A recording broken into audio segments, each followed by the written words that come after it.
Ouais, merci beaucoup. Merci, merci. Voilà, j'espère que vous allez bien. Donc on va commencer la lecture si ça vous va. On va faire une petite lecture ce soir. On va terminer le chapitre 2 et puis on verra si on commence le chapitre 3. On lira peut-être quelques pages histoire de voir de quoi on va parler. Donc voilà, pour ceux qui ne me connaissent pas, moi je m'appelle Marine et je fais de la lecture de livres les soirs en live sur TikTok de développement personnel. Alors les heures sont variables, mais en général j'essaye de faire les lives assez tôt. Enfin là j'ai un peu changé mes horaires, mais en général c'est à partir de 20h. Parfois c'est plus tard, ça dépend. Voilà. Donc si ça vous plaît, n'hésitez pas à vous abonner, n'hésitez pas à activer la cloche sur mon profil si vous voulez suivre les lives de lecture. Donc c'est que du développement personnel. Donc là on va commencer la lecture. Et vous pouvez retrouver tous mes replays. Vous pouvez les retrouver sur ma chaîne YouTube. Voilà, donc là j'ai commencé à mettre les vidéos. Donc vous avez le dernier livre qu'on a lu et vous avez les replays des dernières lectures de ce livre. Voilà, donc le chapitre 1 et le chapitre 2. Et là on termine le chapitre 2. Voilà, coucou Fadoul. Bonsoir tout le monde. Bonsoir Pina. Donc on va commencer la lecture. Donc n'hésitez pas à tapoter à fond sur le live pendant que je lis. Et puis voilà, je fais des petites pauses de temps en temps. C'est ça, c'est Influence et manipulation de Robert Cialdini. Voilà. Et vous avez les replays des lives sur ma chaîne YouTube. Alors, donc je vais commencer la lecture. Donc là, on va terminer le chapitre 2 ce soir. Voilà. Donc on en est ici. Merci Pina. Alors, donc je commence la lecture. Malgré la remarquable efficacité de la technique du rejet-retrait, on pourrait penser qu'elle comporte un grave inconvénient.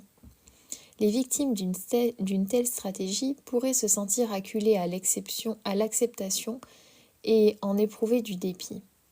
Ce sentiment pourrait avoir deux conséquences. D'abord, la victime pourrait décider de ne pas tenir l'engagement verbal pris auprès du solliciteur. Ensuite, elle pourrait juger que son partenaire est de mauvaise foi et décider de ne plus avoir affaire à lui par la suite. Si ces deux éventualités se réalisaient souvent, le solliciteur y pensera à 2 fois avant de recourir au procédé du rejet-retrait. Les études faites à ce sujet montrent cependant que ce genre de réaction ne se produit plus fréquemment quand la technique est utilisée. Et même, il semble qu'elle se produit plutôt moins souvent dans ce cas. Avant d'essayer d'expliquer ce paradoxe, voyons les faits. Une étude publiée au Canada portait sur la question de savoir si une victime de la tactique du rejet-retrait, qui a consenti à la 2e requête, se conformera ou non à son engagement. On observait non seulement si les personnes sollicitées acceptaient ou refusaient une proposition. Il s'agissait de travailler bénévolement pendant 2 heures dans un institut s'occupant de malades mentaux, mais aussi si les personnes interrogées se présentaient le jour dit ainsi qu'elles s'y étaient engagées. Comme dans les autres expériences de ce type, le procédé consistant à commencer par une requête plus importante, s'engager à travailler pendant au moins 2 ans, 2 heures par semaine dans l'institut, produisait plus d'accords verbaux à la petite requête, 76%. Si l'on présentait directement la 2e requête, seuls 29% des personnes sollicitées acceptaient. Le but de l'étude, cependant, était de vérifier si ceux qui s'étaient portés volontaires se présentaient comme convenu. Et là aussi, le procédé du rejet-retrait était le plus efficace, 85% contre 50%. Une autre expérience visait à établir si la séquence du rejet-retrait donnait aux victimes le sentiment d'avoir été manipulées et les inciterait à refuser par la suite d'autres requêtes. Dans cette étude, Les sujets d'expérience étaient de jeunes étudiants à qui l'on demandait de donner leur sang dans le cadre de la collecte annuelle du campus. Les étudiants du premier groupe furent sollicités pour donner leur sang toutes les 6 semaines pendant au moins 3 ans. Aux autres étudiants, on demanda simplement de donner une fois leur sang. Dans les 2 groupes, ceux qui avaient accepté et qui se présentaient au centre de transfusion sanguine se voyaient demander leur numéro de téléphone, de façon qu'on puisse les appeler plus tard pour d'autres collectes. Presque tous les étudiants, 84%, qui allaient donner leur sang après avoir été soumis à la technique du rejet-retrait, acceptèrent de donner à nouveau par la suite. Au contraire, moins de la moitié, 43%, des étudiants volontaires de l'autre groupe acceptèrent. La stratégie du rejet-retrait s'avérait donc plus efficace, même pour obtenir de nouveaux dons. Curieusement, il semble donc que cette tactique pousse les victimes non seulement à accepter une proposition, mais aussi à s'y tenir, et enfin à accepter des propositions ultérieures. Quel est le secret de cette technique qui fait que ceux qui ont été persuadés frauduleusement sont enclins à se laisser persuader de nouveau? La réponse se trouve dans l'acte de concession accompli par le solliciteur qui est le collecteur du procédé. Nous avons déjà vu que, pourvu que la ruse ne soit pas perçue de façon évidente, la concession produira une autre concession en retour. Mais ce que nous n'avons pas encore vu, ce sont les 2 sous-produits intéressants de l'opération. Le sentiment d'être responsable de l'accord et la satisfaction par rapport à l'accord lui-même.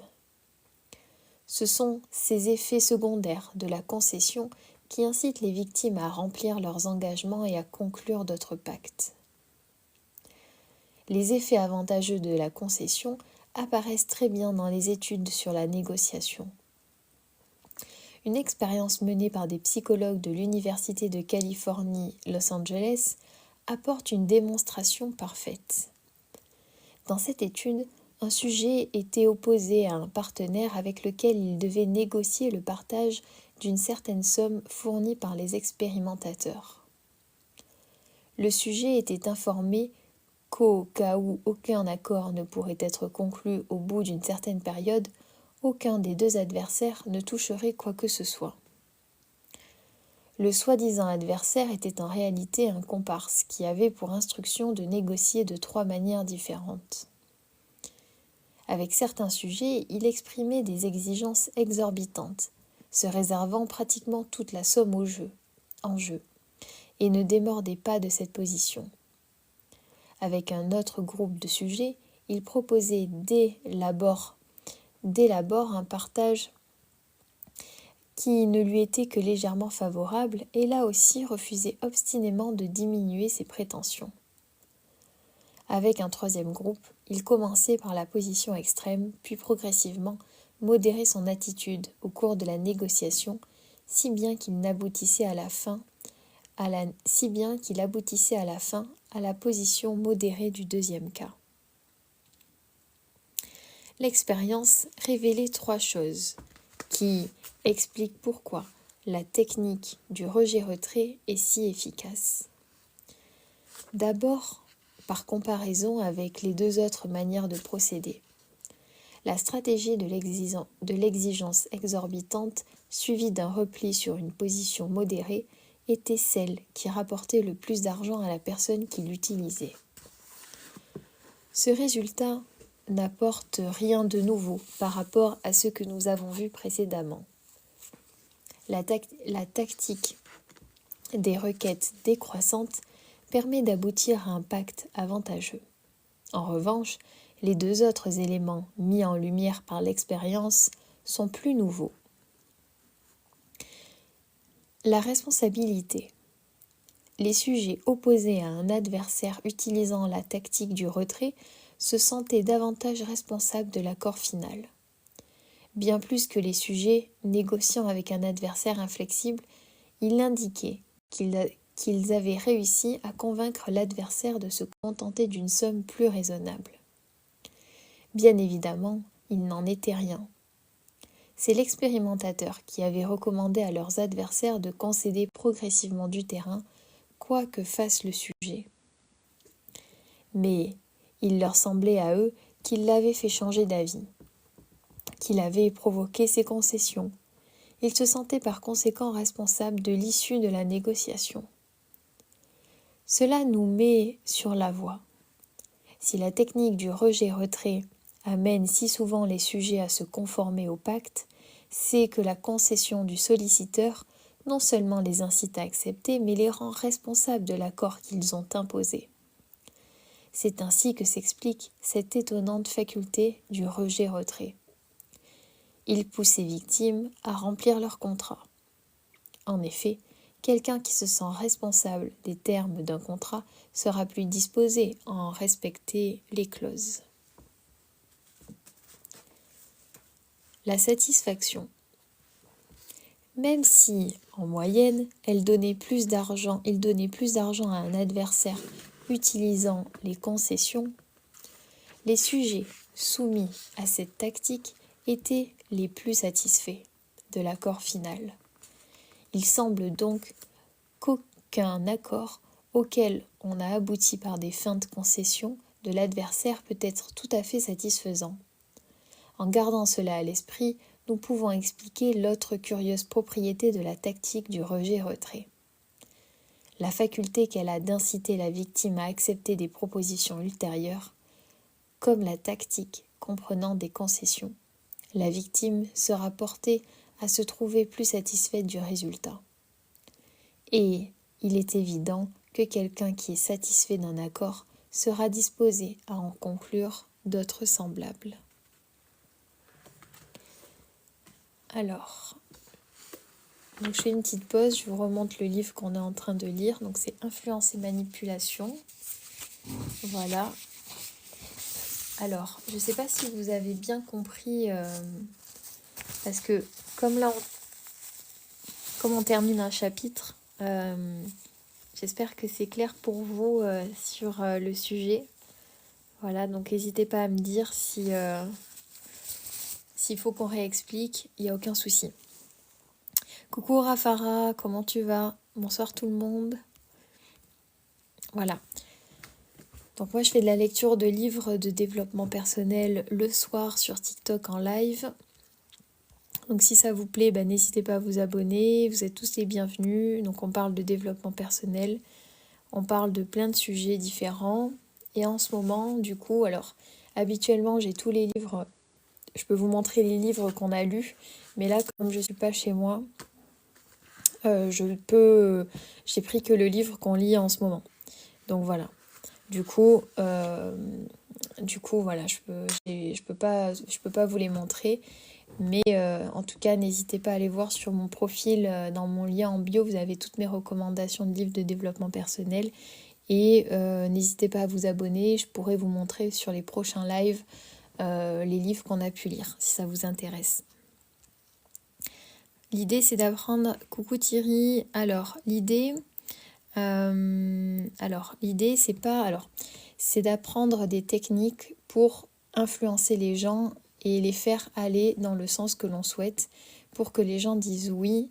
Par exemple, quand on veut négocier un contrat, quand on veut vendre quelque chose, quand on veut obtenir quelque chose de quelqu'un, on va utiliser des techniques de manipulation, persuasion, influence, enfin voilà, on appelle ça comme on veut, mais c'est pour essayer de convaincre quelqu'un et pour obtenir ce que l'on souhaite de la personne. Voilà, et donc là on en est au chapitre 2 et je vais vous montrer du coup donc les techniques. Donc on a lu le chapitre 1, donc il explique les armes de l'influence, c'est-à-dire toutes les techniques qui ont été analysées par des docteurs en psychologie et qui sont décrites dans ce livre. Donc on a la réciprocité, donc ça c'est ce qu'on est en train de lire et qu'on va terminer ce soir. On a la règle de l'engagement et cohérence, la preuve sociale, la sympathie, l'autorité, la rareté. Voilà, et donc en fait grâce à ces techniques, on va pouvoir plus facilement, voilà, comme je disais, plus facilement obtenir ce que l'on souhaite dans une situation. Voilà. Donc oui, est-ce que l'idée c'est d'apprendre à manipuler les gens? Je dirais que oui.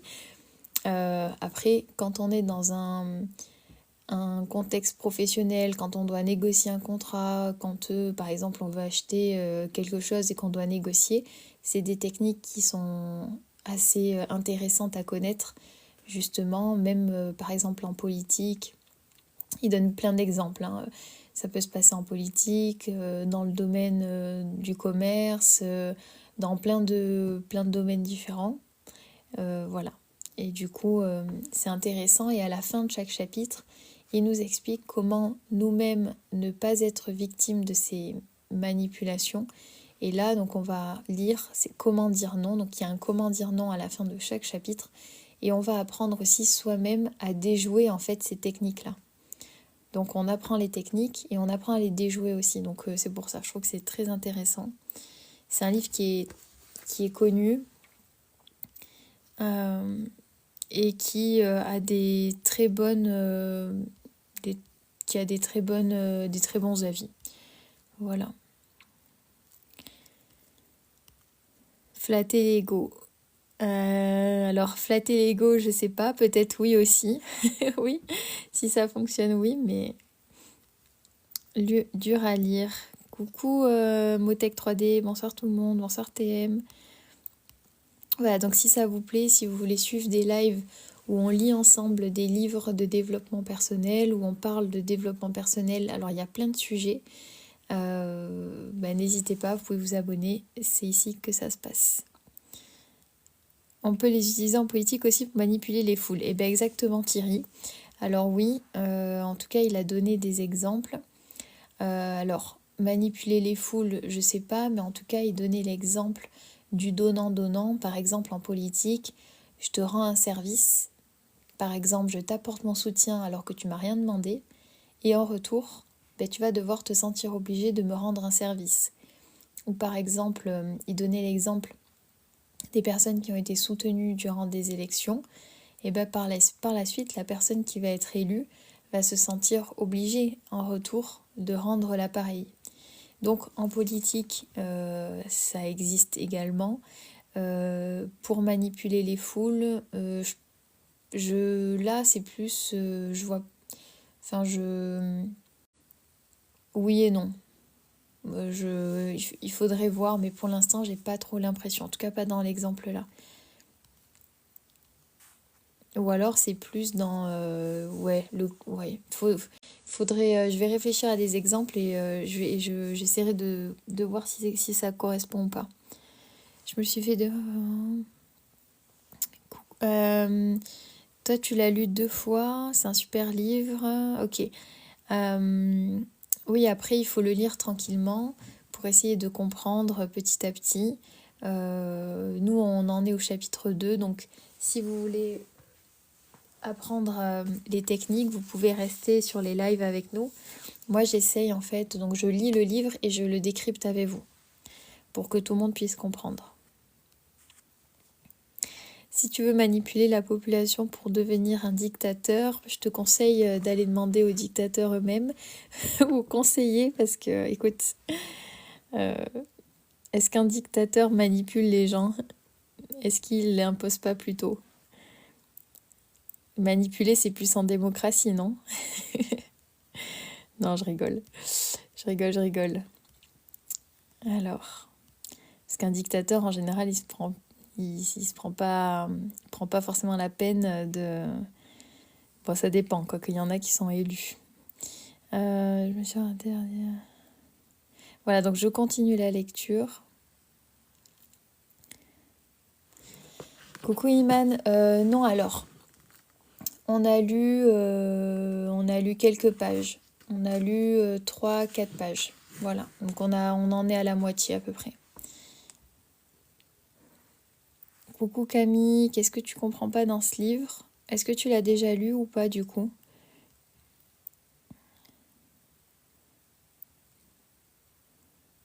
Alors, tac tac tac.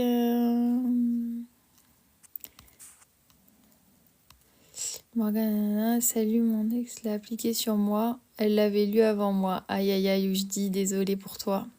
Mais tu devrais le lire et comme ça tu apprendras aussi à déjouer les techniques. Mais t'inquiète pas, on a tous été victimes de ça, hein.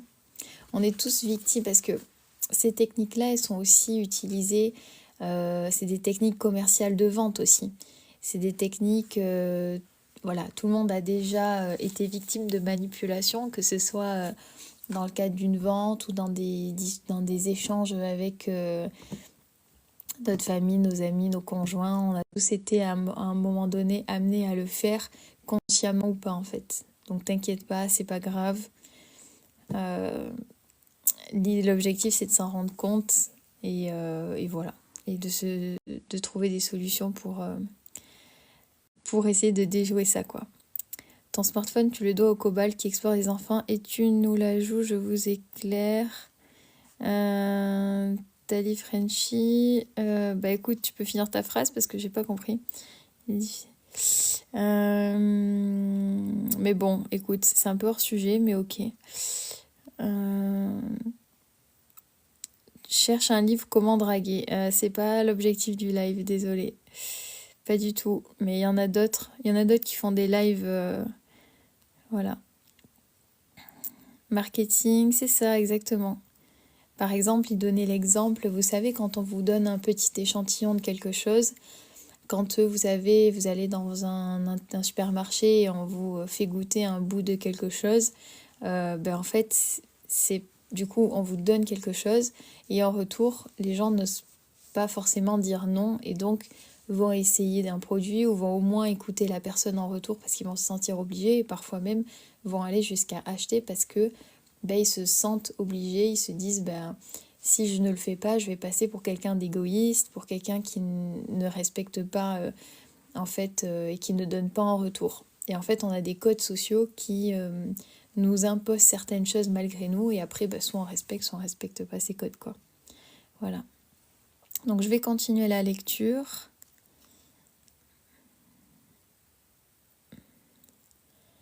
Tu l'as lu? Ouais, voilà. Alors après, c'est très bien de l'utiliser à bon escient.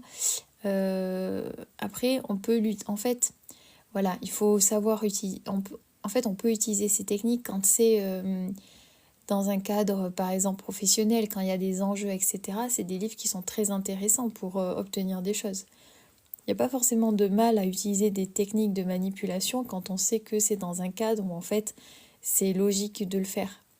C'est-à-dire quand vous allez négocier un contrat, par exemple vous passez un entretien, vous allez négocier votre rémunération, et il faut savoir la négocier. Bon, si vous la négociez pas, tant pis, mais si vous savez un petit peu avoir quelques techniques pour réussir à obtenir ce que vous voulez, tant mieux. Voilà, et ça c'est pas des choses forcément qui sont négatives quoi. Même pas du tout. Si tu avais les réponses, tu serais là avant de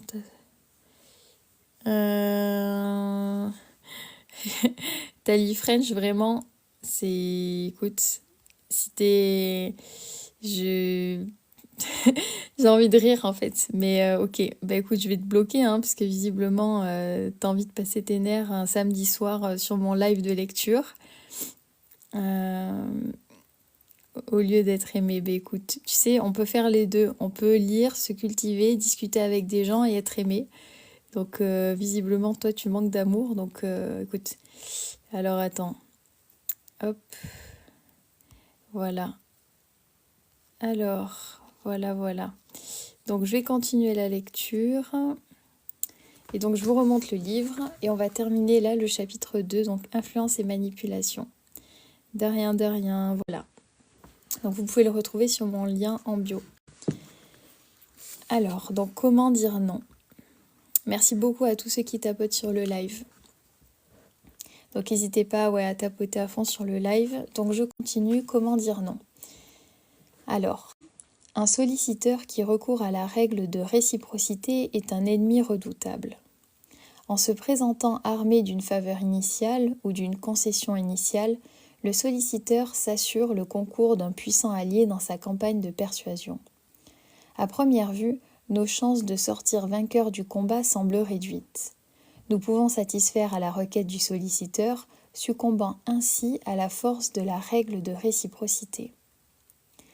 Ou nous pouvons nous y refuser et subir les rigueurs de la règle, qui pèsent sur nos sentiments conditionnés d'équité et d'obligation.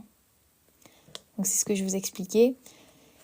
En fait, quand on est victime de ces techniques-là, soit on peut satisfaire la requête de la personne en face qui va nous donner, et donc on va succomber à la règle, à la force de la règle de réciprocité, c'est-à-dire donnant-donnant, soit on s'y refuse et on va en fait ressentir des émotions parce qu'on est conditionné par une règle d'équité, c'est-à-dire dans la société, quand on donne en général, on vous donne en général, on se sent obligé de donner en retour que l'on aime ou pas la personne, et d'obligation, parce qu'on se sent obligé.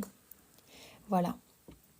Et c'est ce qui fait aussi avancer nos sociétés, le fait de donner sans attendre en retour, mais que les autres nous donnent aussi, voilà, sans attendre, que voilà, en fait on a ces règles-là d'équité et d'équilibre, donc c'est ce qui fait aussi qu'on avance dans nos sociétés, mais parfois on peut se sentir obligé de le faire, et donc c'est un sentiment, voilà. Et donc comment ne pas en fait ressentir ces choses-là, quoi. Donc voilà, se rendre ou essuyer de lourdes pertes, triste perspective en vérité. C'est ça, on se sent redevable, exactement Motek. C'est ça, c'est le mot qui convient, c'est ça. Fort heureusement, nous n'en sommes pas réduits à ces extrémités. Si nous savons reconnaître la nature de l'adversaire, nous pouvons sortir indemnes de la bataille, et même nous en tirer à notre avantage. Il est essentiel de comprendre que le solliciteur qui invoque la règle de réciprocité, ou toute autre arme d'influence pour nous faire accepter sa proposition, n'est pas le véritable adversaire. Le solliciteur, tel un combattant entraîné au jujitsu, a choisi de s'allier au pouvoir de la réciprocité. Il se contente de libérer cette énergie que renferme la règle en faisant le premier une faveur ou une concession. Le véritable adversaire, c'est la règle. Si nous ne voulons pas en être les victimes, nous devons trouver le moyen de la contrecarrer. Mais comment faire pour neutraliser un principe social tel que la réciprocité ? Donc en gros, comment faire pour enlever cette obligation de donnant-donnant ? La règle a un champ d'action trop étendu pour qu'on puisse prétendre se soustraire à son influence, et trop de puissance pour qu'on puisse la combattre une fois qu'elle entre en jeu. La solution est donc sans doute de prévenir son activation. Nous pouvons peut-être éviter d'avoir à affronter son pouvoir en refusant de laisser le solliciteur l'utiliser contre nous. Peut-être, en repoussant l'offre initiale faite par le solliciteur, pouvons-nous éluder le problème. Peut-être, mais ce n'est pas sûr. Rejeter invariablement toutes les faveurs ou les sacrifices initiaux qui nous sont consentis, c'est une attitude difficile à mettre en pratique. La difficulté est de savoir, lorsque l'offre nous est faite, si son offre et si c'est une offre honnête ou simplement la première étape d'une tentative d'exploitation. Si l'on supposait toujours le pire, il ne serait pas possible de bénéficier des avantages ou des concessions que nous offrent des individus qui n'ont aucune intention d'exploiter la règle de réciprocité. L'un de mes collègues raconte avec amertume comment sa petite-fille de 10 ans a été très affectée par l'attitude d'un homme qui, pour éviter les pièges de la réciprocité, avait pris le parti de refuser brutalement une offre dictée par la gentillesse. Les élèves de la classe recevaient dans leur école leurs grands-parents, et cette petite fille était chargée d'offrir une fleur à chacun des invités qui passaient le portail. Mais le premier visiteur, à qui elle tendit une fleur, lui jeta. « Garde ça !» Ne sachant que faire, elle recommença son geste et s'entendit demander ce qu'il fallait donner en échange. « Rien du tout, c'est un cadeau, » répondit-elle faiblement. L'homme la dévisagea, sans aménité, lui dit qu'il ne s'y laissait pas prendre et lui passa devant sans plus sans plus lui prêter attention. La petite fille en fut si bouleversée qu'elle ne put s'adresser à aucun autre visiteur et qu'il fallut la libérer de cette tâche dont elle s'était tant réjouie par avance. Il est difficile de dire s'il faut blâmer davantage l'insensibilité de cet homme ou le cynisme des exploiteurs qui avaient abusé de sa tendance à la réciprocité automatique jusqu'à le conduire à une attitude de refus systématique. Quoi qu'il en soit, la leçon à tirer de l'incident est claire. Nous rencontrons toujours des individus authentiquement généreux, aussi bien que bien des gens qui s'efforcent de faire jouer honnêtement la réciprocité sans chercher à exploiter leur partenaire. Ces personnes se sentiront sans aucun doute insultées si l'on repousse toutes leurs tentatives. Il pourrait bien en résulter des tensions et un isolement néfaste. Une politique de refus généralisé ne semble donc pas à conseiller. Une autre solution semblable semble plus viable. Il suffit d'accepter les offres initiales qui nous sont faites quand elles sont avantageuses, mais de ne les accepter que pour ce qu'elles sont, non pour ce qu'elles prétendent être. Si quelqu'un nous fait une faveur, par exemple, nous pouvons accepter en sachant que nous nous obligeons à rendre l'appareil à l'occasion. S'engager dans cette sorte de pacte avec une autre personne ne signifie pas pour autant se faire exploiter par elle, sous couvert de réciprocité. Bien au contraire, c'est participer honorablement au réseau d'obligations mutuelles qui nous a si bien servi à tous et à chacun depuis les origines de l'humanité. Cependant, si la faveur initiale s'avère n'être qu'un stratagème, une ruse, un artifice destiné tout spécialement à nous faire consentir une faveur plus grande encore, la situation n'est plus la même. Notre partenaire n'est plus un partenaire honnête, c'est un profiteur. Et c'est là que nous devons répondre à cette action précisément dans les mêmes termes. Lorsque nous sommes sûrs que l'offre initiale n'était pas un geste authentique mais une tactique de persuasion, il nous suffit de réagir en conséquence pour nous libérer de son influence.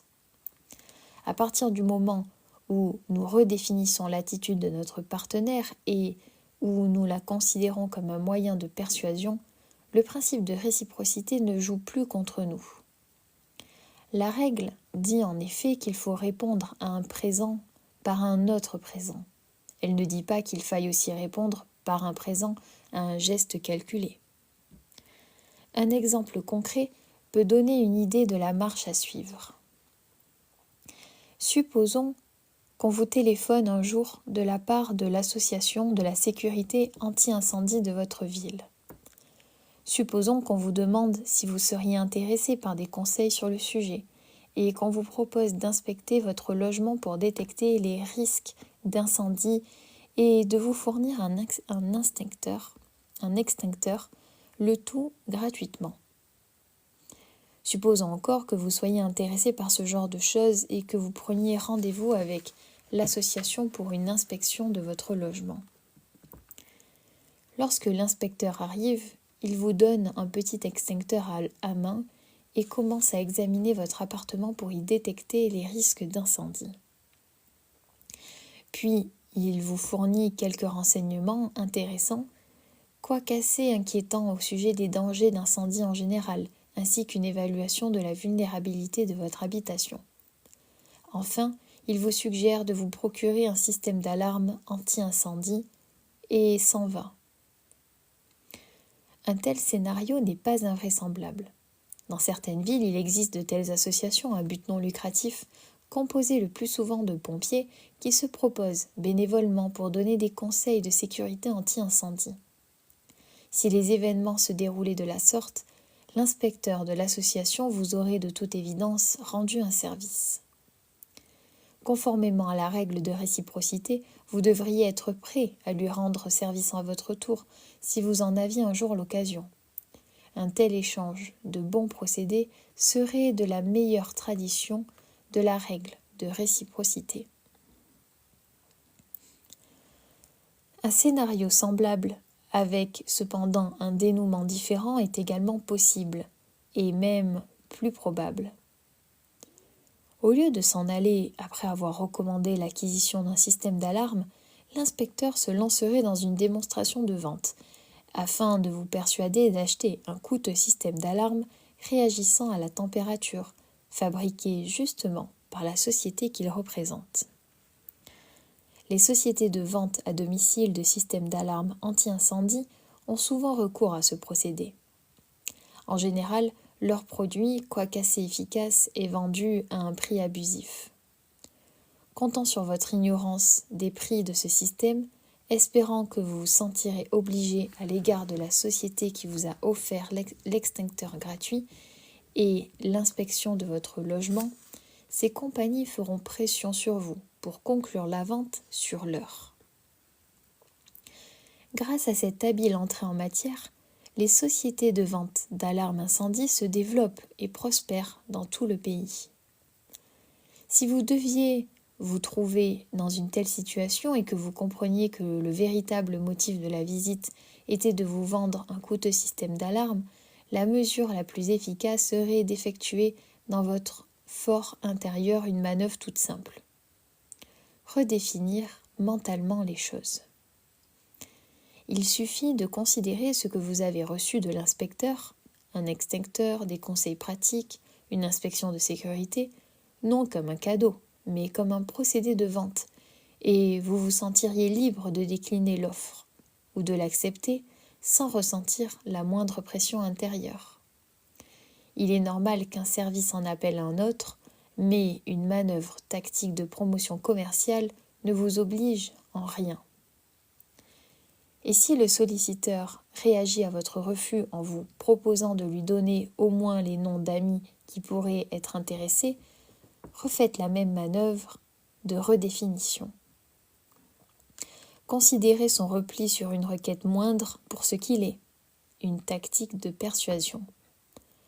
Cela fait, vous n'aurez pas besoin de votre côté d'offrir les adresses demandées à titre de compromis, car le retrait de votre interlocuteur ne sera pas une véritable concession. Alors, libéré de la contrainte d'un sentiment d'obligation déclenché mal à propos, vous pourrez encore une fois accepter ou refuser à votre convenance. Si vous le désirez, vous pouvez même retourner son arme contre l'exploiteur. Rappelez-vous que la règle de réciprocité donne droit à l'auteur d'un certain acte à être payé en la même espèce. Si vous vous êtes rendu compte que les cadeaux du soi-disant inspecteur de l'association anti-incendie n'étaient pas de vrais cadeaux, mais servaient simplement à faire un profit à vos dépens, vous pouvez même tirer parti de la situation. Prenez tout simplement ce que l'inspecteur vous donne, des conseils, un extincteur, remerciez-le poliment, reconduisez-le sur le palier. Après tout, conformément à la règle de réciprocité, il n'est que juste que les exploiteurs soient exploités.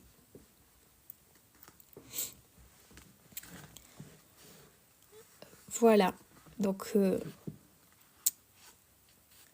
on a fini le chapitre 2, il y a un témoignage ensuite d'un ex-vendeur de télévision et équipements Wi-Fi et on a terminé du coup la lecture de ce chapitre. Bonne soirée Sab, merci beaucoup. Je t'ai pas dit coucou en plus, j'espère que tu vas bien. Alors, je remonte les commentaires, donc je vais lire le témoignage, je vous remonte le livre. Donc c'est influence et manipulation. Tac, tac, tac. Voilà. Hop. Donc n'hésitez pas à me dire s'il y en a qui l'ont lu. Ce livre vous apprendra à dire non, c'est ça, c'est ça, c'est ça. Voilà. Bonsoir Branco, bonsoir tout le monde, bonsoir Salva. Tac, tac. Voilà, bonsoir Myriam.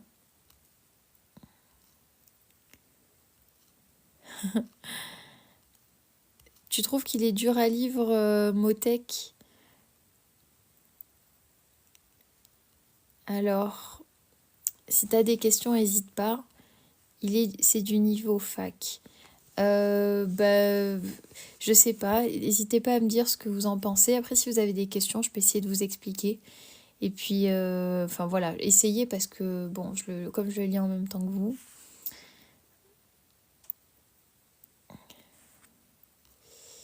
Voilà, merci pour les petits cadeaux. Bienvenue à tous ceux qui se sont abonnés, qui découvrent le live.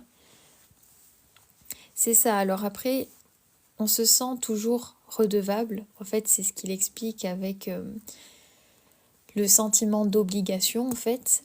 Mais il faut bien prendre conscience qu'il y a des personnes qui nous rendent des services par gentillesse, par honnêteté, des services qui sont sincères parce qu'ils nous veulent du bien. Et c'est des personnes qui veulent nous rendre des vrais services pour nous permettre d'améliorer une situation ou nous souhaiter la bienvenue ou nous aider sur plein de choses en fait. Donc, et c'est ça en fait qui fait avancer la société, c'est ça qui fait que si on n'était pas, si on s'entraidait pas, ça serait compliqué pour chacun d'entre nous et puis on serait hyper aigri, on n'avancerait pas, voilà, c'est le collectif qui fait qu'on avance. Donc, heureusement qu'on s'entraide, heureusement qu'on se rend des services, heureusement qu'on donne à l'autre, qu'on trouve des moyens de trouver des entre-deux, voilà, quand on parle de donnant, heureusement. Après, ce qu'il explique bien, c'est que du coup, pour ne pas toujours être aigri et dire non, même quand une personne vous veut du bien et juste souhaite vous aider, il faut faire la différence et se rendre compte quand c'est une personne qui veut nous vendre quelque chose ou utiliser cette technique vraiment pour elle, parce qu'elle a un objectif précis et que du coup c'est vraiment une manipulation, on va dire au sens négatif, ou si c'est une personne juste qui souhaite nous aider parce qu'il y a plein de personnes qui ont, qui ont des bonnes intentions en fait. Et donc forcément, quand on se rend compte qu'une personne a des bonnes intentions et qu'elle veut nous rendre un service comme ça, juste sans rien attendre en retour, même si on se sent redevable, on le fait avec plaisir parce qu'en fait, on va aller au-delà de se rendre des services, on va entretenir une relation avec une personne d'entraide où on sait qu'on peut compter l'un sur l'autre et du coup on est plus fort en fait. Voilà. Après, voilà, comme il l'a dit, quand c'est des personnes qui veulent exploiter la règle de la réciprocité, donc du donnant-donnant, du coup, autant les exploiter en retour et utiliser cette situation à notre avantage, quoi. Mais voilà, l'idée, c'est pas du tout d'être aigri et de se dire que tout le monde nous manipule, mais bien de savoir faire la différence. Voilà, après c'est ça, c'est que ça nous apprend à dire non. Vous allez voir, il y a plein d'autres règles, il y a plein d'autres techniques de manipulation où du coup on pourra voir la différence entre des personnes avec des bonnes intentions et non, et d'autres non.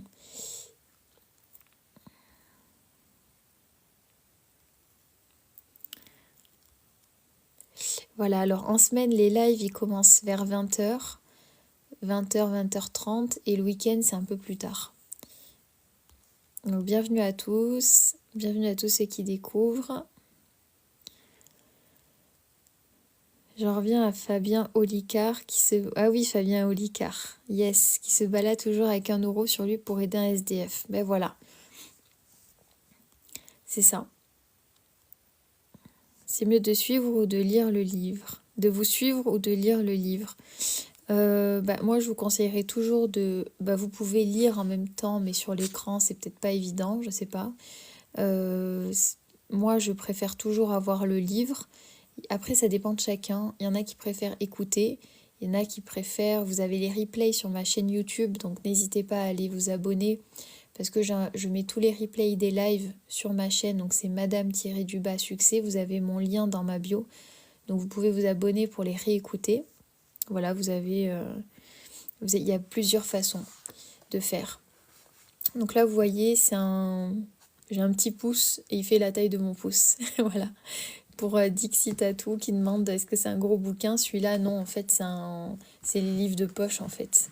Voilà, je peux pas le comparer avec d'autres livres parce que habituellement, je vous présente les autres livres que j'ai, mais là, comme je suis pas chez moi, je peux pas vous montrer tous les autres livres qu'on a pu lire déjà.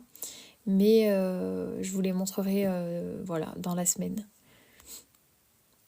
Mais en vrai, tout le monde manipule, tout le monde, c'est une question de degré. Oui, après on le fait consciemment ou pas. On peut le faire avec des bonnes intentions, on peut le faire parce qu'on souhaite obtenir quelque chose. Après, voilà, une personne qui nous vend quelque chose, par exemple le type là, de l'extincteur, bon, ben, c'est son métier. On ne peut pas vraiment lui en vouloir d'utiliser des techniques, mais parce que c'est le jeu en fait. C'est le jeu, faut bien qu'il gagne sa vie, etc. Après, voilà, le tout, c'est de ne pas se sentir obligé, mais c'est d'aller acheter quelque chose, de répondre à une demande parce qu'on en sent le besoin, parce que c'est important pour nous. Est-ce qu'on a vraiment besoin, par exemple, d'un extincteur, etc. Est-ce qu'on a besoin de ce système-là?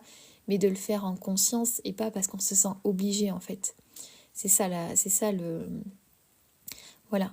Si vous vous sentez obligé d'acheter plein de choses à quelqu'un qui tape à votre porte ou dans un magasin alors que financièrement vous n'avez pas les moyens, bon ben voilà, là il faut savoir déjouer le truc et se rendre compte qu'on fait par obligation quoi.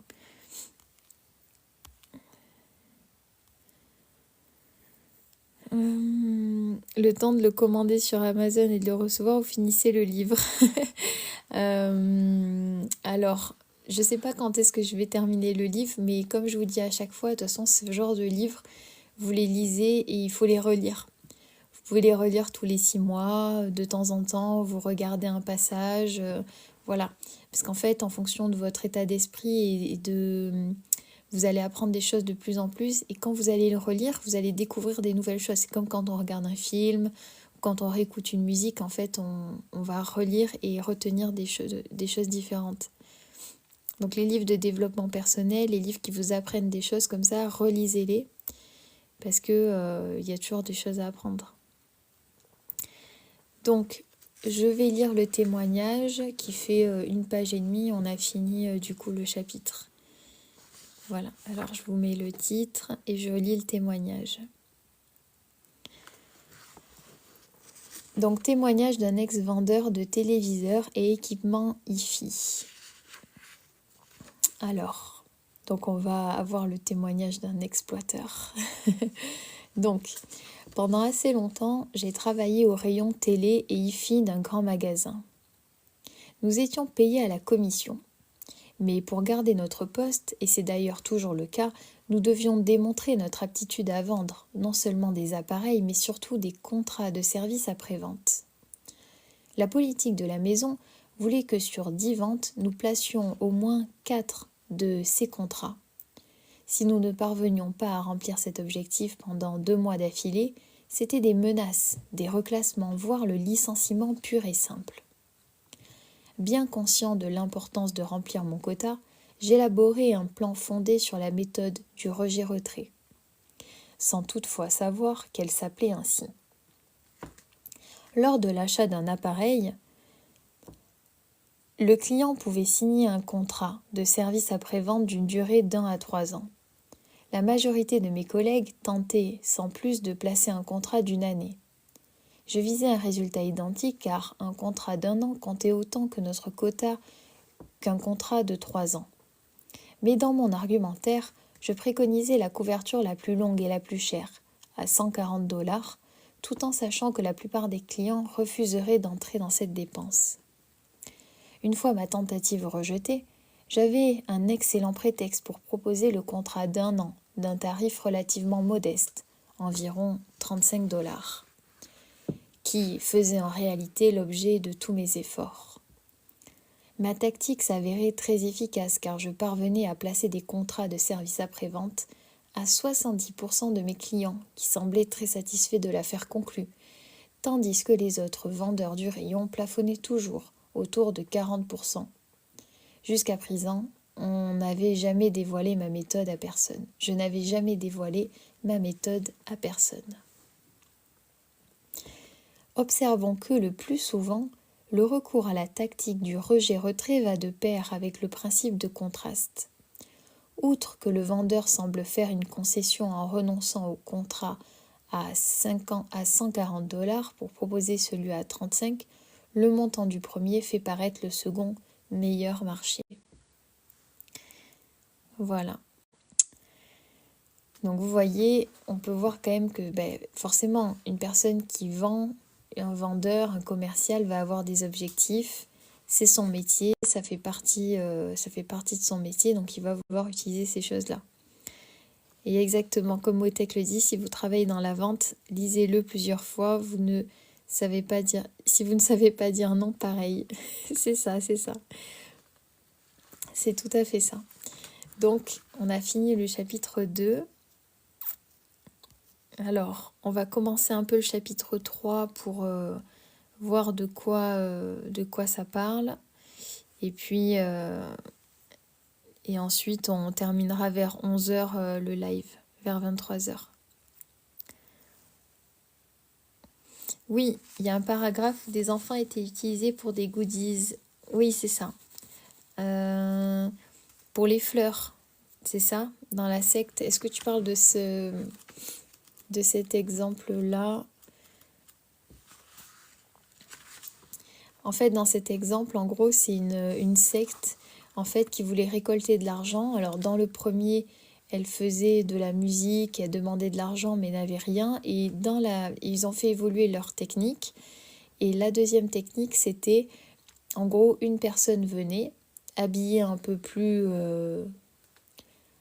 classiquement, on va dire, enfin, pas avec le code vestimentaire de la secte, quoi, et offrait une fleur aux personnes. La majorité des personnes ne voulaient pas la fleur, mais elles l'acceptaient quand même parce que du coup, la personne de la secte insistait en disant que c'était un cadeau. Et en retour, elle disait, vous pouvez juste nous faire un petit don. Et en fait, la plupart des gens acceptaient, pas parce qu'ils voulaient donner un don à la secte, pas parce qu'ils appréciaient la personne qui leur donnait la fleur, mais parce qu'ils se sentaient obligés, parce qu'il y a cette règle d'obligation qui fait que quand on offre quelque chose, en retour, on se sent obligé de donner quelque chose.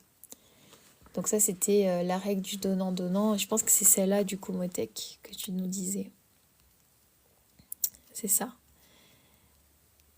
De rien, 70% c'est énorme, c'est excellent. Exactement, Rafara. Tu nous diras si tu utilises les techniques, du coup. Alors... Moi, en tout cas, si j'ai l'occasion de tester les techniques dans des moments importants où je dois négocier, je vais pas me gêner. Hein. Enfin, je sais pas vous, mais si en face de moi j'ai des personnes qui en fait, si je souhaite obtenir quelque chose pour moi et que ça fait pas de mal à autrui, mais que c'est vraiment juste de la négociation, par exemple, négociation salariale pour un contrat ou des choses comme ça, je me gênerai pas, évidemment, parce que l'objectif, c'est quand même d'en tirer quelque chose de cette situation. Voilà. Donc, mais on le fait tous. Voilà, il faut être honnête, on le fait tous à un moment. Vous avez peut-être déjà essayé, par exemple, de négocier votre salaire en disant je veux la fourchette. Vous demandez la fourchette haute, et puis en fait, dans votre tête, vous vous dites je veux la fourchette moyenne, mais je demande du haut, comme ça ils accepteront pas, mais ils me proposeront quelque chose d'un peu plus bas en salaire, et j'aurai ce que je souhaite.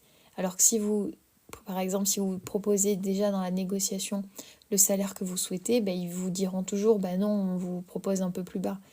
Voilà. Sauf, enfin ça dépend, il y a des entreprises qui vous diront ok direct, mais bon, souvent c'est de la négociation, quoi. Donc ça, c'est des techniques qui peuvent être très intéressantes à utiliser et qui sont pas forcément... c'est pas négatif en soi, quoi.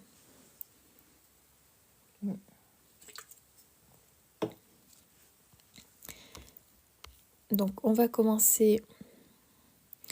Là c'est Black Friday, donc ça marche bien. Ah oui, c'est ça, c'est ça. Là, Black Friday, c'est clair.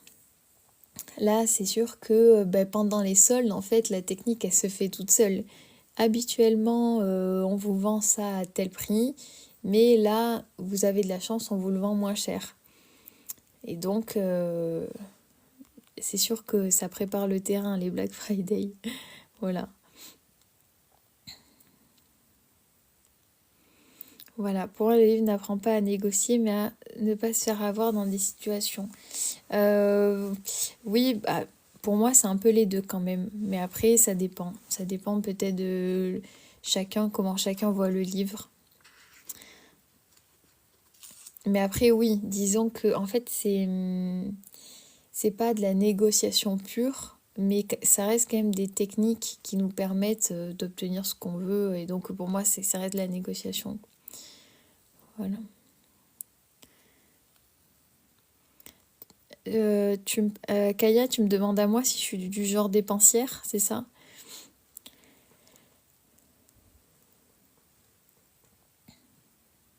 Et si vous le prenez dans l'heure, c'est 20% supplémentaire. Ah oui, bien vu, bien vu.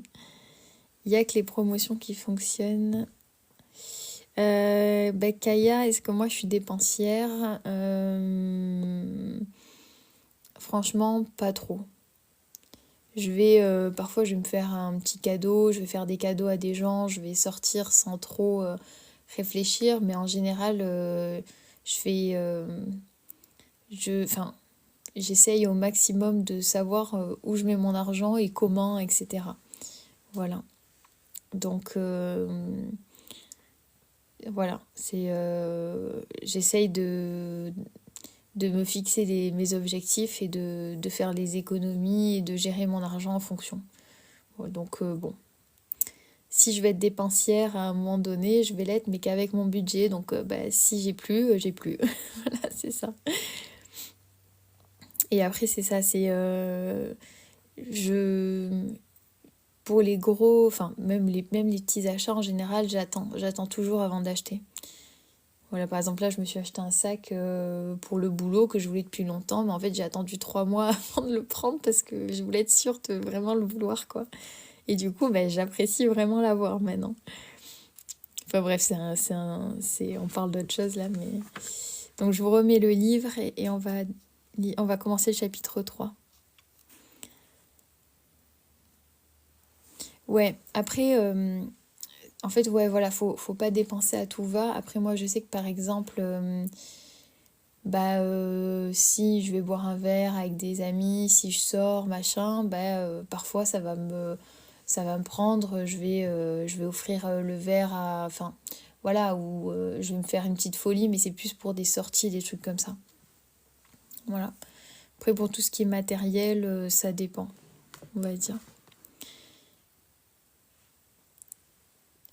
Coucou Evelyne, sur ton TikTok. Et écoute, avec plaisir, bienvenue à toi.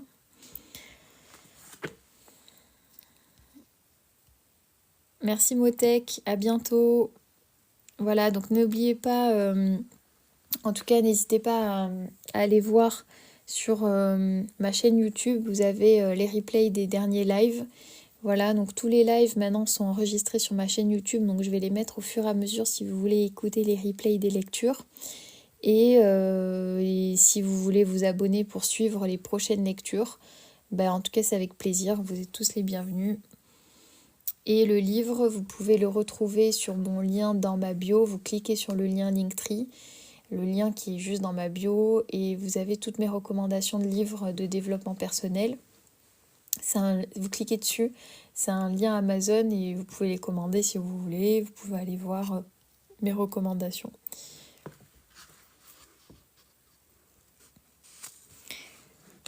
Oui, c'est vrai, Evelyne. Il me semble que je t'avais déjà vu sur les lives. Je crois que tu avais déjà commenté, parce que je me souviens du drapeau belge. Je sais plus si c'était toi, mais il me semble, quand j'avais eu des amis belges. C'est ça, hein, c'est le drapeau belge, hein, je vais pas me planter. Alors, donc le chapitre 3. Donc, on va lire un petit peu. Bon, je sais pas si on va lire jusqu'ici. On va lire quelques pages et voilà, on va lire la première partie. C'est ça, oui, c'est ça, Evelyne. Bah oui, je me souviens, ça fait longtemps, exactement. Mais je me souviens, oui. J'espère que tu vas bien en tout cas. Donc, engagement et cohérence, les démons de l'esprit. Il est plus facile de résister d'abord qu'ensuite. Léonard de Vinci. Une étude réalisée par 2 psychologues canadiens a mis en évidence une attitude très intéressante chez les habitués des champs de course. Après avoir parié sur un cheval, les joueurs sont beaucoup plus confiants quant aux chances de leur champion qu'ils ne l'étaient avant de parier. Bien sûr, les chances du cheval restent inchangées. C'est le même cheval, dans le même couloir, sur la même piste, et pourtant, dans l'esprit des parieurs, ces chances s'améliorent nettement dès qu'ils ont acheté le ticket. Ce changement d'opinion, assez étonnant à première vue, est à mettre en rapport avec une arme d'influence sociale très répandue. Comme les autres armes d'influence, celle-ci utilise un de nos ressorts secrets pour diriger, une tranquille assurance, nos actions. Il s'agit tout simplement de notre désir quasi obsessionnel d'être et de paraître cohérent dans notre comportement. Dès que nous avons pris position ou opté pour une certaine attitude, nous nous trouvons soumis à des pressions intérieures et extérieures qui nous obligent à agir dans la ligne de notre position première. Nous réagirons de façon à justifier nos décisions antérieures. Revenons aux parieurs sur les champs de course. 30 secondes avant de risquer leur argent, ils hésitaient encore et n'étaient pas tout à fait convaincus. 30 secondes après le pari, ils se montrent optimistes et sûrs de leur jugement.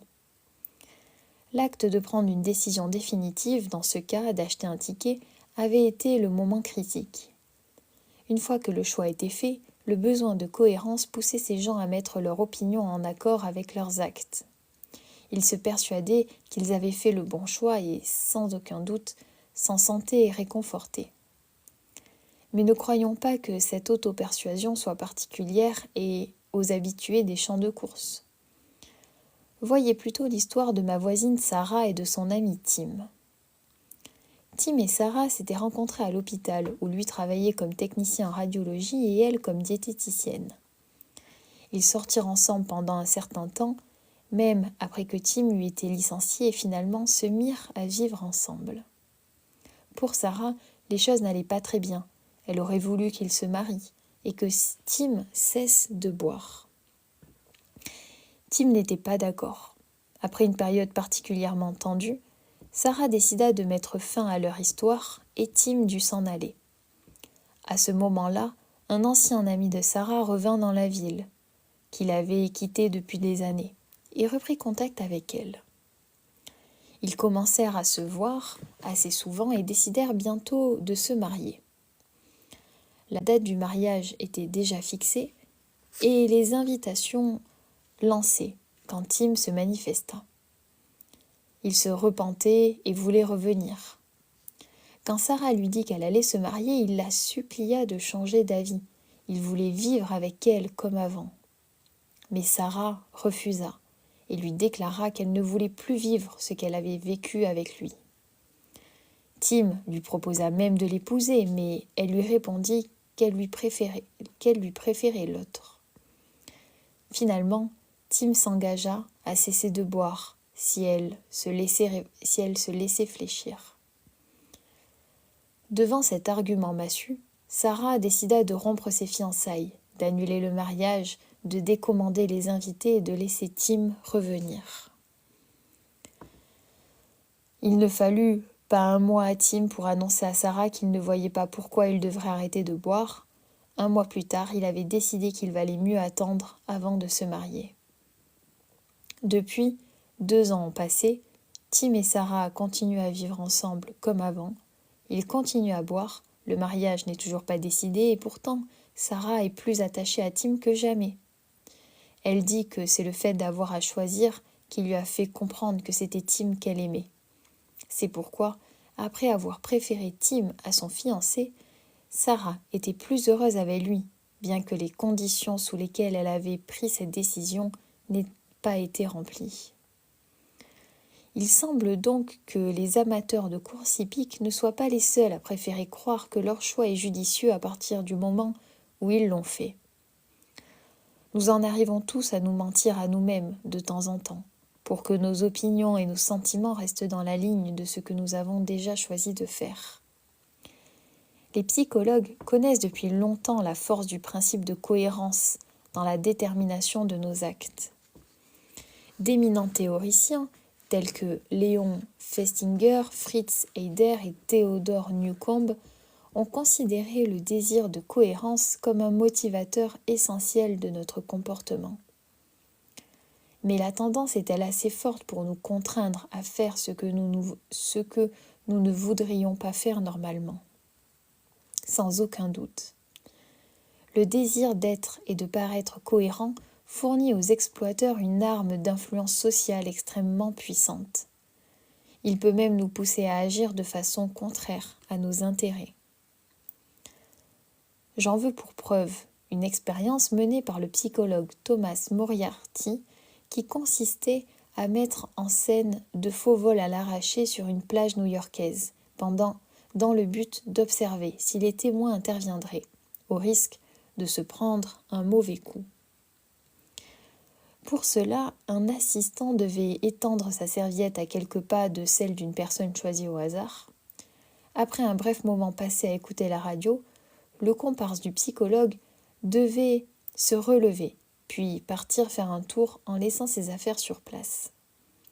Quelques instants plus tard, un second chercheur, jouant le rôle du voleur, devait se saisir du poste de radio et s'enfuir avec son butin. Comme vous pouvez vous en douter, les sujets d'étude se montraient très peu enclins à se mettre physiquement en danger en s'opposant aux malfaiteurs. Sur les 20 fois où la scène fut reproduite, seules 4 personnes s'y risquèrent. Mais l'expérience tentée 20 nouvelles reprises dans des conditions légèrement modifiées, donna alors des résultats nettement différents. Ce nouveau scénario se distinguait seulement du premier par le fait qu'avant de partir se promener, le propriétaire de la radio demandait à son voisin de bien vouloir surveiller ses affaires, ce qui était toujours accepté. Poussés par la loi de la cohérence, 19 sujets sur 20 se transformèrent dès lors en authentiques zélateurs de l'autodéfense, courant après le voleur pour l'arrêter, lui demander des comptes, voire le neutraliser physiquement ou lui arracher des mains le poste de radio. Pour comprendre pourquoi le désir de cohérence est une motivation si forte, il faut voir que dans la plupart des cas, la cohérence, du fait de son importance dans l'adaptation, est valorisée. Ainsi, l'inconséquence est généralement considérée comme un défaut. La femme qui change sans cesse d'avis se fait traiter de capricieuse, de cervelle d'oiseau. L'homme qui se laisse facilement influencer est un faible, incapable de tenir une décision. Quelqu'un dont les opinions, les paroles et les actes ne concordent pas peut être considéré comme incohérent, hypocrite ou même déséquilibré. Au contraire, une cohérence sans faille va souvent de pair avec l'intelligence et la force de caractère. C'est la cohérence qui fonde la logique, la rationalité, la stabilité et l'honnêteté. Un commentaire attribué au grand chimiste britannique Michael Faraday indique l'importance qu'on accorde à la cohérence, quitte à la placer parfois au-dessus de la pertinence du jugement. Interrogé à l'issue d'une conférence pendant laquelle il semblait avoir taxé d'erreur systématique un rival détesté, Faraday répondit avec un large sourire. « Il n'est pas cohérent à ce point. » C'est pour cela sans doute que la cohérence de nos actes individuels est tellement valorisée dans nos civilisations. Il n'y a rien à redire à cela. La cohérence nous donne une assise solide dans ce monde. Sans elle, nos vies seraient difficiles, marquées par l'incertitude et la discontinuité. Cependant, comme il est généralement dans notre intérêt d'être cohérent, nous prenons trop aisément l'habitude de l'être systématiquement, même dans les situations où ce n'est pas l'habitude la plus raisonnable. Quand elle opère machinalement, la cohérence peut avoir des conséquences désastreuses. Et pourtant, même la cohérence aveugle a ses avantages. D'abord, comme la plupart des autres formes de réaction automatique, elle représente un raccourci dans le dédale de la vie moderne. Une fois notre opinion faite sur une question quelconque, la cohérence obstinée nous offre un luxe bien agréable, Nous n'avons plus à réfléchir à la question. Nous n'avons plus à nous frayer un chemin dans l'enchevêtrement d'informations qui nous envahit, à repérer les faits intéressants parmi tous les autres. Nous n'avons plus besoin de dépenser notre énergie mentale à peser le pour et le contre. Nous n'avons plus besoin de faire des choix difficiles.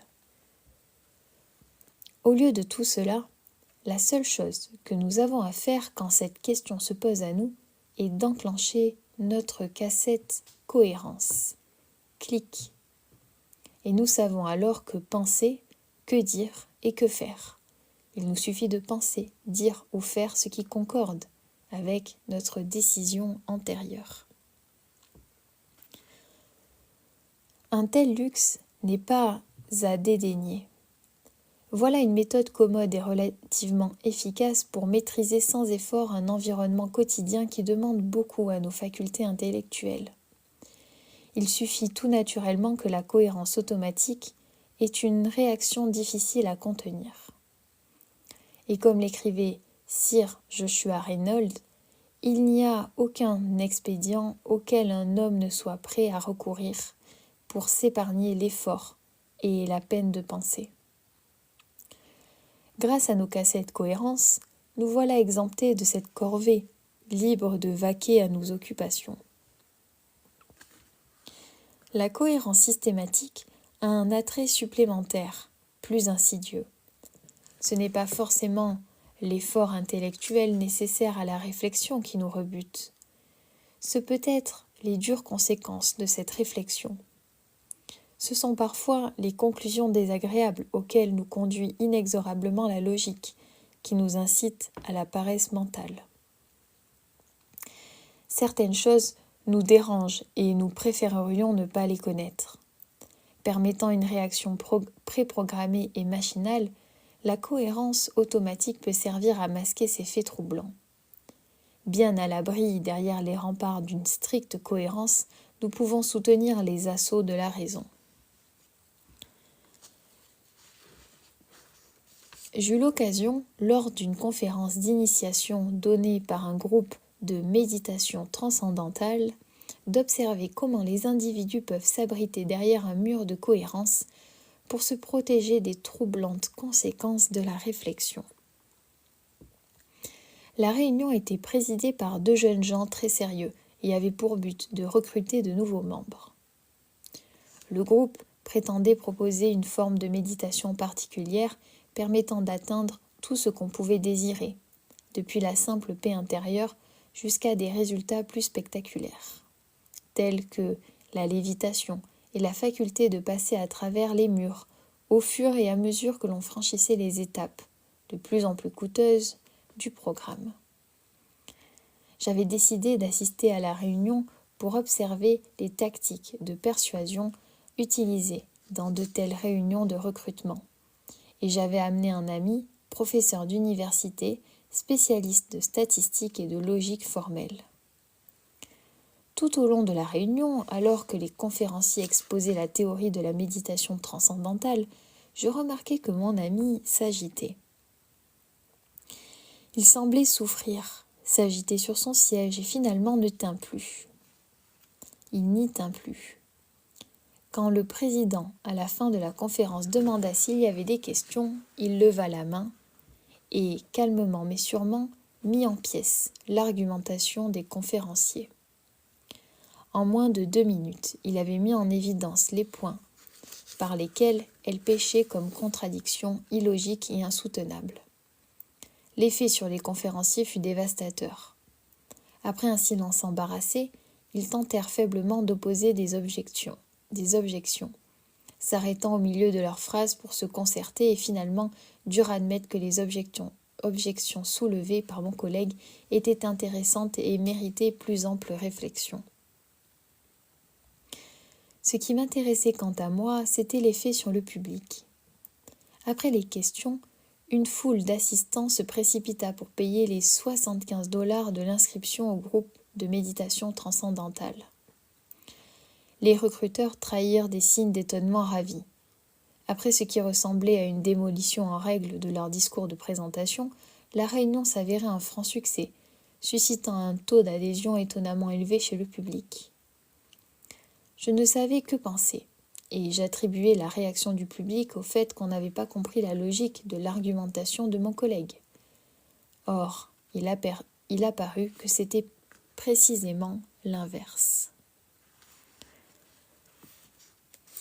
Alors, je fais une petite pause, je vous remonte le livre.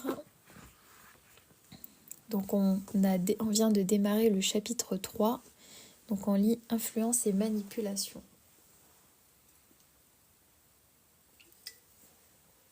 Voilà.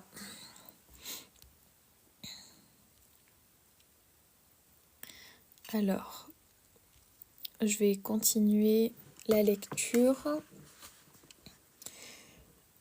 Je regarde juste. Ok, on va lire encore 1, 2, 3, 4, 5, 6 pages. Et après, on a fini. Donc, ça va durer un petit peu. Encore, je pense, 10 minutes à peu près. Et on a fini. Voilà. Donc, je continue. Donc, bonsoir tout le monde. Voilà, bienvenue à tous. Yes, il est à la FNAC, Amira. Vous pouvez retrouver le livre à la FNAC. Vous l'avez dans mon lien en bio sur mon profil. C'est un lien Amazon. Vous cliquez sur le lien en bio et vous avez mes recommandations de livres. Et il est dedans, si vous voulez. Et vous pouvez le retrouver dans toutes les librairies, c'est ça. Voilà. Alors, je continue. À la sortie de la réunion, nous fûmes abordés par 3 personnes qui avaient assisté à la conférence et qui avaient toutes 3 payé l'inscription à l'issue de la conférence.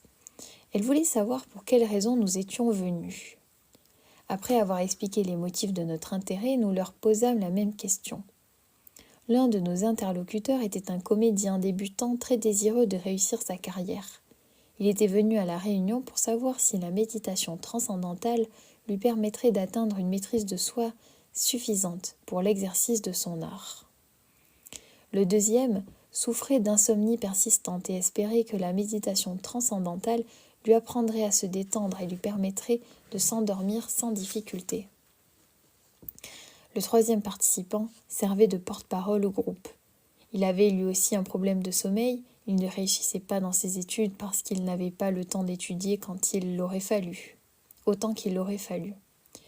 Il était venu à la réunion pour savoir si la méditation transcendantale lui permettrait de réduire le temps de sommeil qui lui était nécessaire et d'utiliser le temps ainsi gagné pour étudier.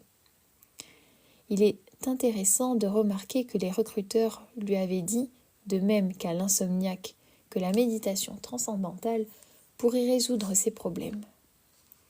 Croyant toujours qu'ils avaient signé faute d'avoir compris les arguments de mon ami logicien, je les interrogeai sur certains aspects de la discussion.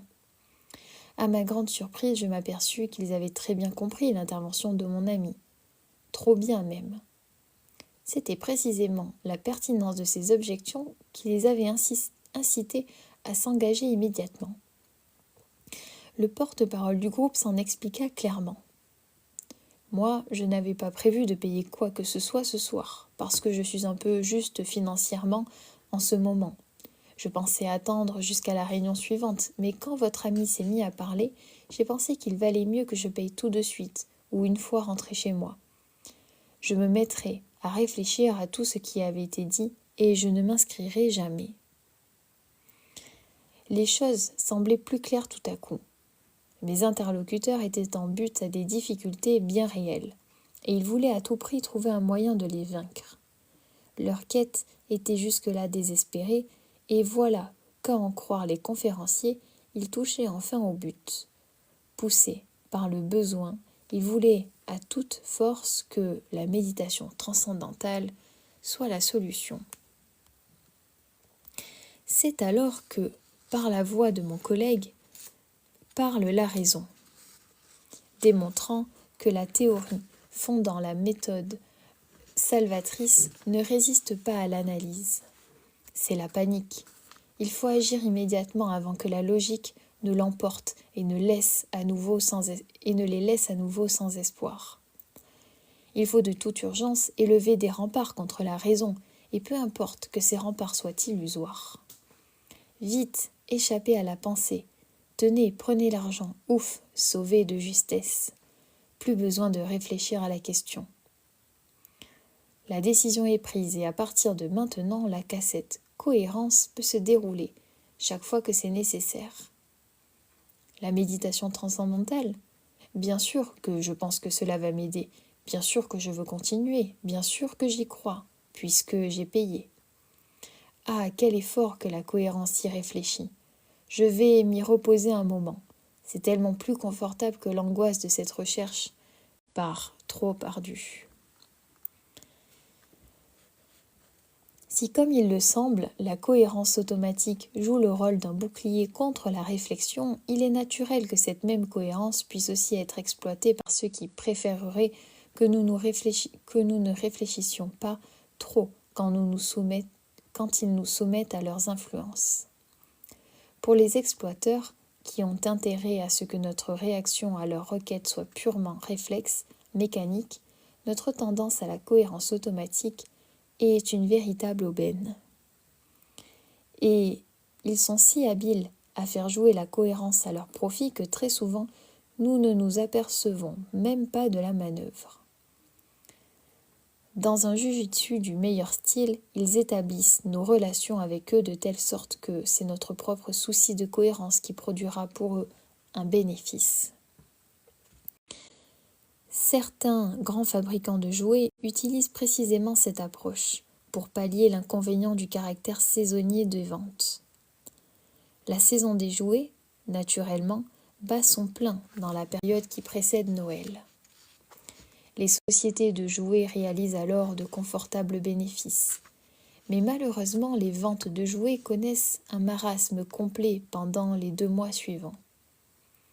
Les clients ont déjà épuisé leur budget jouet et refusent catégoriquement d'en acheter d'autres à leurs enfants. Même les enfants dont les anniversaires tombent peu après les fêtes reçoivent moins de jouets, du fait de la récente débauche des cadeaux de Noël. D'où le problème des fabricants. Profiter de la fièvre de Noël et en même temps maintenir un certain niveau de demande pour les jouets dans les mois qui suivent. La difficulté ne consiste certainement pas à convaincre nos insatiables progénitures de réclamer une autre cargaison de cadeaux. Une suite de publicités télévisées irrésistible placées au milieu des dessins animés du mercredi matin suffit à susciter la frénésie habituelle chez les bambins, toujours prêts à réclamer, à pleurer et à tenter de nous enjôler, même hors saison. Non, le problème n'est certes pas d'exciter de nouveau les désirs chez les enfants après Noël. Le problème est d'amener les parents du mois de janvier à dépenser l'argent qui leur reste pour acheter de nouveaux jouets à des enfants déjà comblés.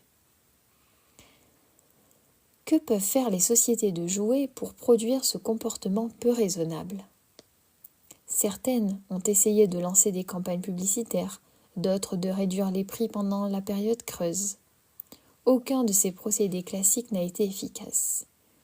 Ces 2 tactiques sont à la fois coûteuses et impuissantes à élever suffisamment le niveau des ventes. C'est que les parents ne sont pas d'humeur à acheter des jouets et l'influence de la publicité ou des prix réduits ne suffit pas à ébranler leur résolution. Certains fabricants de jouets, pourtant, croient avoir trouvé un moyen. C'est un moyen ingénieux. C'est un moyen ingénieux, n'engageant guère qu'une dépense ordinaire de publicité et reposant simplement sur la force active du besoin de cohérence. Cette stratégie des firmes de jouets m'a été révélée alors que, après y avoir succombé une première fois, en bon naïf, je récidivais. C'était en janvier et je me trouvais dans le plus grand magasin de jouets de la ville. Après y avoir acheté une charretée de cadeaux pour mon fils, un mois auparavant, je m'étais juré de ne plus pénétrer dans ce lieu redoutable, ni en aucun lieu semblable pendant un certain temps. Et pourtant j'étais là, non seulement dans cet endroit diabolique, mais en train d'acheter pour mon fils un coûteux jouet de plus, un grand circuit de course pour voitures miniatures. Devant le rayon des circuits, je me trouvais nez à nez avec un ex-voisin, en train d'acheter le même jouet pour son fils. L'étonnant, c'était que nous n'avions jamais l'occasion de nous rencontrer, et d'ailleurs, la dernière fois où cela s'était produit, c'était dans ce même magasin où nous achetions tous les deux pour nos fils un coûteux cadeau de Noël. Cette fois-là, c'était un robot qui marchait et parlait. Cette étrange habitude de nous voir une fois par an à la même époque, au même endroit, en train de faire les mêmes choses, nous parut cocasse. Un peu plus tard, je racontai cette coïncidence à un ami qui, je l'appris ce jour-là, avait travaillé dans le jouet. « Ce n'est pas une coïncidence, me dit-il d'un air entendu. »« Comment ça, ce n'est pas une coïncidence ? » ?»« Attends, me dit-il, laisse-moi te poser quelques questions sur ce circuit que tu as acheté cette année. D'abord, est-ce que tu avais promis à ton fils qu'il l'aurait pour Noël ? » Oui, Christopher avait vu une série de publicités pour les circuits pendant les dessins animés du mercredi matin et il a dit que c'était ce qu'il voulait pour Noël. J'ai vu quelques publicités moi aussi et ça avait l'air pas mal, alors j'ai dit d'accord. Un point pour moi, annonça-t-il. Deuxième question, quand tu es allé l'acheter, ne t'es-tu pas aperçu qu'aucun magasin n'en avait plus ? C'est vrai, on m'a dit qu'ils étaient en commande, mais qu'on ne savait pas quand on les recevrait. Alors, j'ai dû acheter à Christopher d'autres jouets pour remplacer celui-ci, mais comment le sais-tu ? 2 points pour moi. Encore une question. Est-ce qu'il ne s'est pas passé la même chose l'année dernière avec le robot ? Attends, mais c'est vrai, il s'est passé la même chose. C'est incroyable, comment le sais-tu ? Ce n'est pas de la divination. Il se trouve que je sais comment plusieurs grandes sociétés de jouets s'arrangent pour stimuler leurs ventes de janvier et février. Elles lancent avant Noël des publicités télévisées pour certains jouets particuliers. Les enfants, bien sûr, veulent avoir ce qu'ils ont vu à la télévision et arrachent à leurs parents la promesse qu'ils l'auront pour Noël. C'est là que la tactique de ces firmes tient du génie. Elles n'approvisionnent pas suffisamment les magasins pour ces jouets que les parents ont promis. La plupart des parents n'arrivent pas à les trouver et sont obligés de les remplacer par d'autres jouets d'égale valeur. Les fabricants, naturellement, s'arrangent pour fournir aux distributeurs quantité de ces substituts. Ensuite, une fois Noël passé, les firmes relancent la publicité sur les premiers jouets. Cela réveille l'ardeur des enfants à réclamer le jouet. Les parents sont assaillis de « mais tu avais promis » et les adultes doivent aller, en traînant les pieds, au magasin de jouets pour être fidèles à leurs paroles. Et là, dis-je, écumant presque, ils rencontrent d'autres parents qu'ils n'ont pas vus depuis 1 an, pris au piège une fois de plus, c'est ça. C'est ça. Et où vas-tu comme ça ? Je vais rapporter ce circuit au magasin, j'étais si furieux que je criais presque. Attends, réfléchis 1 minute. Pourquoi est-ce que tu l'as acheté ? Parce que je ne voulais pas décevoir Christopher et parce que je voulais lui montrer qu'il faut tenir ses promesses. Eh bien, qu'est-ce qui a changé depuis ce matin ? Écoute, si tu rapportes le circuit maintenant, il ne comprendra pas, il comprendra seulement que son père n'a pas tenu sa promesse. C'est ça que tu veux ? Non, soupirai-je bien sûr. Alors, tu me dis qu'ils font un double bénéfice sur mon dos et je ne m'en suis jamais rendu compte. Et maintenant que je le sais, je n'ai aucun moyen de m'en sortir. Je suis prisonnier de mes propres paroles. Alors si je comprends bien, tu marques le 3e point. Exact. Et toi, tu as perdu.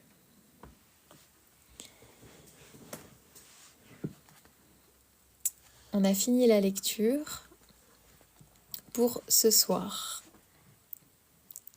Donc, très intéressant ce 3e chapitre.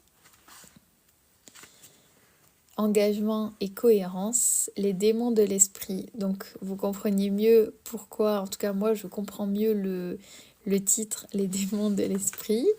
Voilà, donc le livre c'est Influence et manipulation.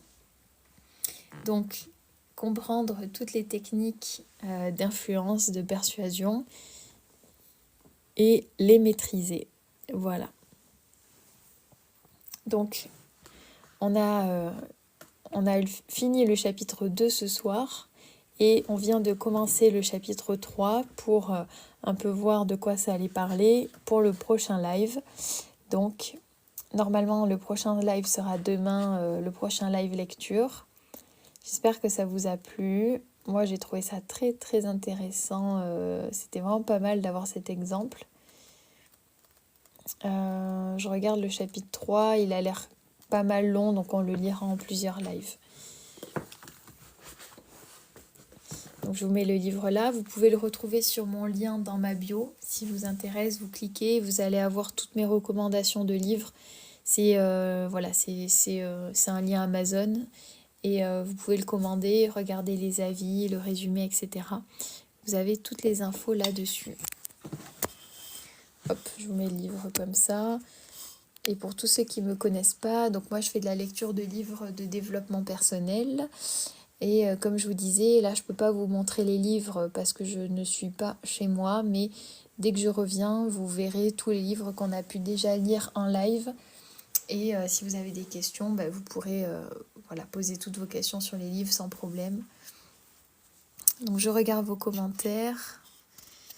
Bon, en tout cas, tous ceux qui ont des enfants, n'hésitez pas à nous dire si vous avez été victime de cette technique.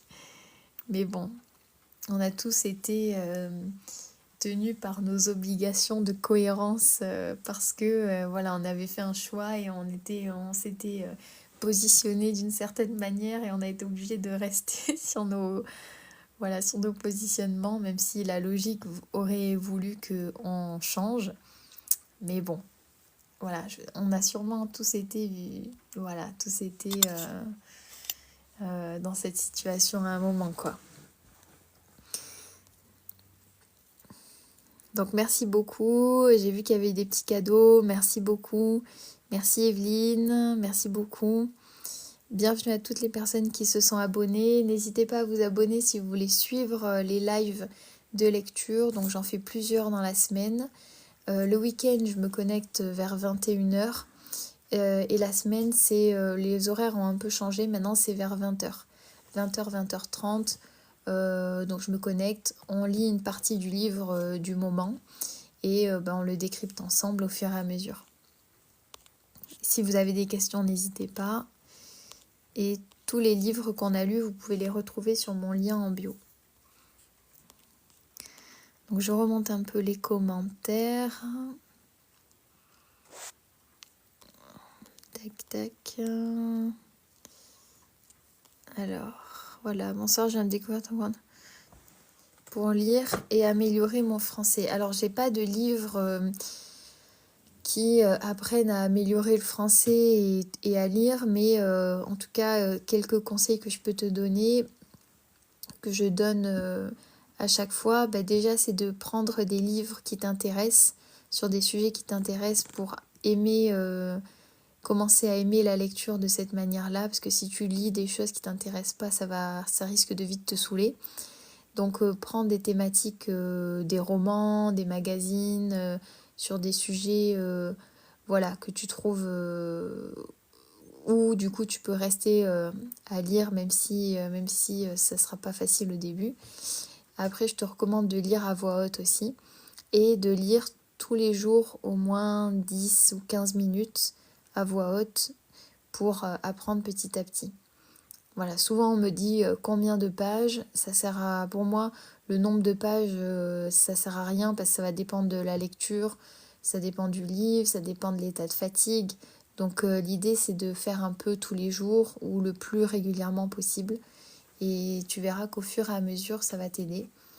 Et après tu soulignes les mots que tu comprends pas forcément, tu regardes dans le dictionnaire, tu essayes de comprendre la phrase, voilà. C'est des petites choses comme ça, moi, que je te conseille. En vrai, les femmes n'ont pas besoin de lire ce livre. Oui, et les hommes non plus, hein, je te rassure. Non, mais c'est les humains, on est tous comme ça. On est tous comme ça. Personne n'est exempté.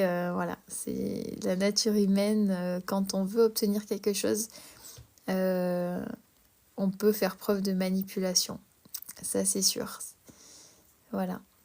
Et c'est quoi le livre que vous vouliez qu'on lise déjà? C'était Malin comme le diable, je crois. Alors là, on est sur un peu un autre sujet, mais je suis sûre que ça parle de ça aussi. Enfin, sûr. J'ai des doutes, mais forcément... Tac. Donc voilà, j'espère que la lecture vous a plu. Donc bienvenue à tous ceux qui s'abonnent, bienvenue à tous ceux qui découvrent le live.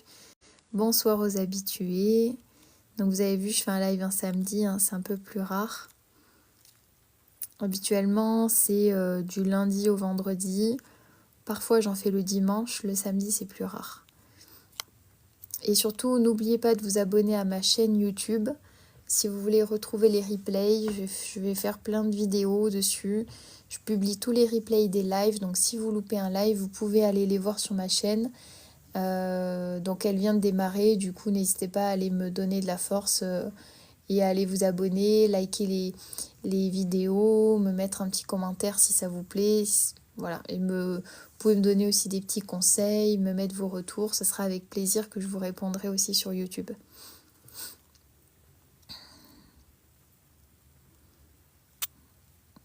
Donc on va clôturer le live si c'est bon pour vous. S'il n'y a pas d'autres questions, d'autres commentaires, on va pouvoir clôturer du coup. Et normalement, le prochain live, ça sera demain. Je ferai un live normalement, pareil, vers 20h30, vers 21h. Là, on a fait un peu plus tard. J'ai commencé à 21h30. Mais là, demain, on va essayer de commencer un peu plus tôt.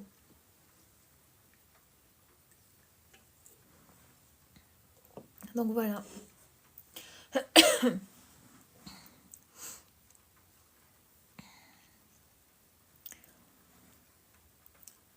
Donc du coup, s'il n'y a plus de questions, plus de commentaires, je vais vous souhaiter une très très bonne soirée. Merci beaucoup d'avoir été présent sur le live. Merci pour toutes les personnes qui ont tapoté. Merci pour les cadeaux. Merci pour votre présence, vos commentaires. Je suis super contente de vous retrouver à chaque fois. Donc voilà, ça me fait vachement plaisir. Et merci pour votre soutien. Merci beaucoup. Merci Myriam. Merci Aura Farah. Et voilà, j'espère que ça vous a plu. Ça change un peu de ce qu'on lit d'habitude, mais on continue et je trouve que c'est hyper intéressant.